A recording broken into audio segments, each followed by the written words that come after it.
নমস্কার বন্ধুরা, প্রত্যেককে ফোকাস মাধ্যমিক চ্যানেলে স্বাগত জানাই। আজকে তোমাদের জন্য খুব একটা গুরুত্বপূর্ণ ভিডিও নিয়ে হাজির হয়েছি। তোমরা সেটা স্ক্রিনে দেখতেই পাচ্ছ। তোমরা তোমাদের নতুন পাঠ্যক্রমে যারা উচ্চ মাধ্যমিক দেবে তাদের কিন্তু উচ্চ মাধ্যমিক চালু হতে চলেছে সেমিস্টার পদ্ধতি। তোমাদের কিন্তু আগামী বছরেই সেমিস্টার পদ্ধতি শুরু হয়ে যাবে। কি বলছে সেটা কিন্তু তোমাদের সাথে ডিটেল আলোচনা করব। তোমরা মনোযোগ দিয়ে ভিডিওটা দেখতে থাকো। দেখো, এতদিন যেভাবে উচ্চ মাধ্যমিক পরীক্ষা হয়ে এসেছে সেই ধাঁচ আমূল বদলে যেতে চলেছে। শুধু পরীক্ষা নয়, উচ্চ মাধ্যমিকও এবার চালু হতে চলেছে সেমিস্টার সিস্টেমে। ঠিক আছে, রাজ্য সরকারের কাছ থেকে অনুমোদন মিলল 2024-25 শিক্ষাবর্ষ থেকেই উচ্চ মাধ্যমিক স্তরে কার্যকর হতে চলেছে এই বদল। অর্থাৎ এই যে 2024-25 এবছর থেকে কিন্তু শুরু হয়ে যাবে। সেক্ষেত্রে 2026 সালে উচ্চ মাধ্যমিক পরীক্ষা হবে সেমিস্টার পদ্ধতিতে।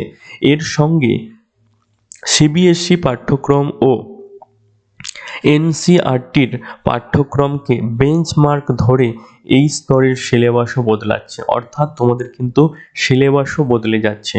সর্বভারতীয় স্তরের সঙ্গে সামঞ্জস্য রেখে উচ্চ মাধ্যমিক স্তরের পাঠ্যক্রমকে সমপযোগী করার লক্ষ্যে এই কাজ ইতিমধ্যে শুরু হয়ে গেছে।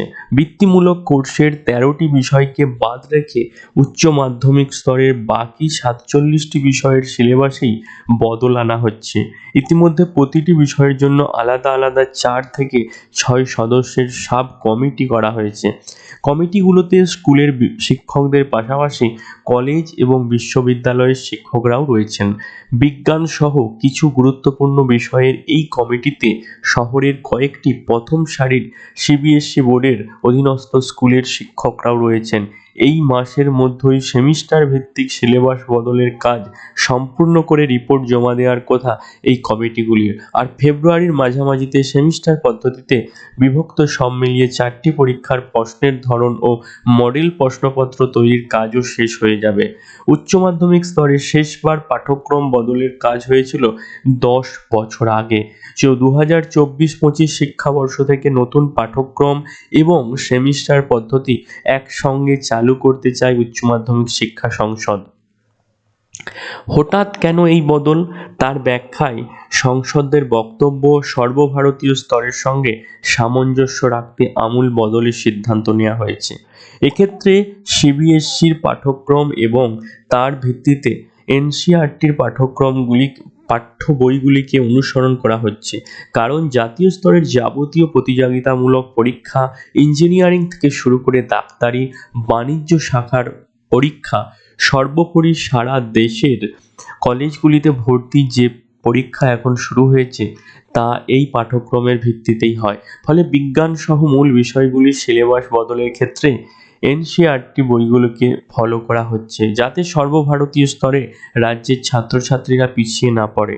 তারা যাতে সর্বভারতীয় স্তরের সব রকম প্রতিযোগিতামূলক পরীক্ষার জন্য প্রস্তুত হতে পারে সেদিকে গুরুত্ব দেওয়া হচ্ছে। পাশাপাশি ছাত্রছাত্রীদের ভিত যাতে মজবুত হয় সেদিকেও লক্ষ্য করা হচ্ছে। তবে এনসিইআরটির পাঠ্য বইগুলির কপি পেস্ট করা হচ্ছে না। ভাষা এবং ইতিহাস ভূগোলের মতো বিষয়ের ক্ষেত্রেও স্থানীয় বিষয়গুলিকেও প্রাধান্য দেওয়া হচ্ছে। জিএসটি চালু হবার পর দেশের কর ব্যবস্থাই পাল্টে গেছে, কিন্তু সংসদের অ্যাকাউন্টেন্সি, অর্থনীতি, বিজনেস স্ট্র্যাটেজির মতো বিষয়গুলোকে তা এতদিন অন্তর্ভুক্ত করা হয়নি। এবারে নতুন বিষয় হিসাবে জিএসটি ঢুকতে চলেছে।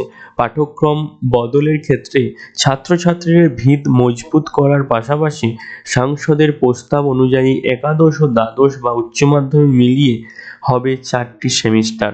প্রথম সেমিস্টার হবে নভেম্বরে। কবে হবে না, নভেম্বরে হবে তোমাদের প্রথম সেমিস্টার।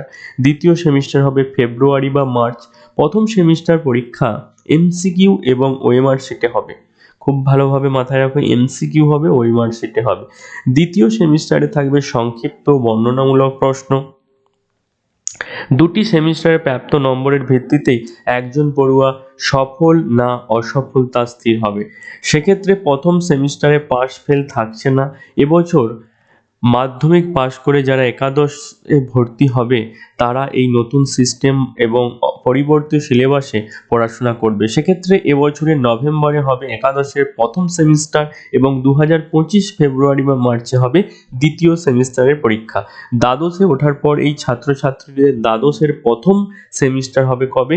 না 2025 সালের নভেম্বরে, 2025-এর নভেম্বরে, এবং 26 সালের ফেব্রুয়ারি মার্চ মাসে সেমিস্টার পদ্ধতির প্রথম ব্যাচ হিসাবে এরা উচ্চ মাধ্যমিক দেবে। ঠিক আছে? এই সিলেবাস বলছি, এই নতুন পাঠ্যক্রম কিন্তু 2024-25 থেকেই শুরু হয়ে যাচ্ছে।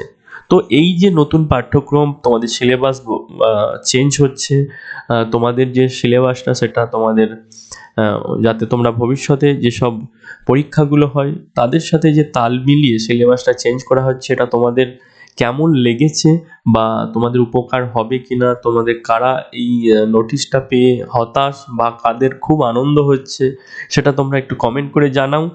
ঠিক আছে? আর আজকের ভিডিওটা এখানেই শেষ করলাম। যদি ভালো লাগে একটা লাইক করো, চ্যানেল নতুন হয়ে থাকলে সাবস্ক্রাইব করে আমাদের পাশে থাকা বেল আইকনটা ক্লিক করে দিও, যাতে সবার আগে এই ধরনের ভিডিও তোমাদের কাছে পৌঁছে যায়। Thank you so much, tata.